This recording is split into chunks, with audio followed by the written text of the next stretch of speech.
Dobar dan, dobrodošli u moj novi video na kanalu Veseli dječak 2. Evo mene nakon zadnjih videa. Danas ćemo pričati o valovima. Kako nastaju valovi? Valovi nastaju kad vjetar nameška i uznemiri morsku površinu. Koliki će oni biti ovisi o snazi vjetra, ali i dubini i površini vodene mase. Isti će vjetar na oceanu podići goleme valove, a u lokvi vode visoke tek nekoliko milimetara. Snaga valova. Veliki valovi što se lome u obalu imaju strahovitu snagu. Na mjestima gdje izravno udaraju o kopno razaraju stijene i stvaraju obalne stremce, klifove. S vremenom se klifovi sve više uvlače u kopno, a sitni komadići razvojnih stijena nataloženi na zaklonjenim mjestima stvaraju pješčane ili šljunčane plaže. Kako se valovi gibaju? Kad ih promatramo kako se dižu jedan za drugim, čini nam se voda kreće prema obali. Međutim, čestice vode u valu gibaju se drugačije, kreću se gore i dolje jedna za drugom, što stvara dojam kretanja prema naprijed. Da to ipak nije tako, najbolje se vidi po ukotljenim brodovima. Na valovima se izdižu i spuštaju, ali zadržavaju uglavnom isti položaj. Na isti način nastaju valovi navijača na stadionima. Luke čuvaju brodove. Valovi mogu biti vrlo opasni, posebno ako se nađete na pučini u brodiću za oluje. Zato postoje utočišta. Luke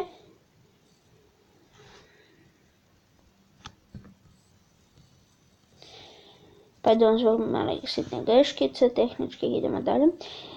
Zato postoje utočišta luke u koje se brodovi sklanjaju. Luke se grade u zaklonjenim zaljevima i uvalama do kojih najveći valovi ne dopiru, a sigurnost im povećavaju lukobrani, kameni ili betonski zidovi na ulazu.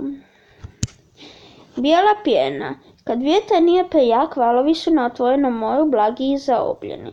No kada se približe obali, a visina im nije nadmaši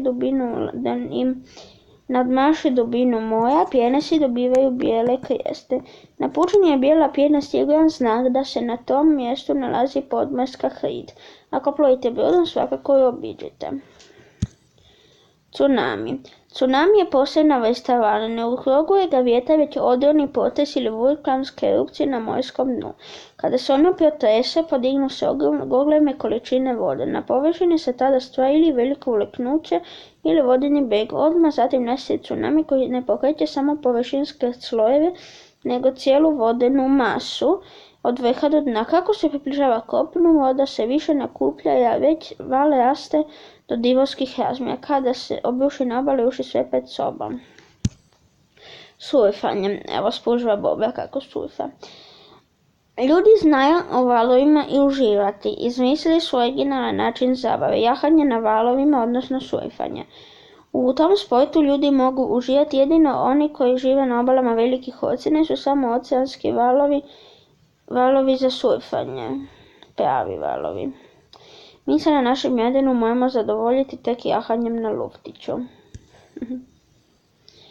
Olujni valovi na oceanu mogu doseći visinu 20 metara, a najčešći su oko Antarktike. 1933. godine je izmjeren najviši val kojom vjetrim, visok 33 metara, kretao se od Filipina prema SAD-u. I to je to. Ako vam se video svidio, ostavite like, komentar, share, subscribe, vidimo se uskoro. Bok!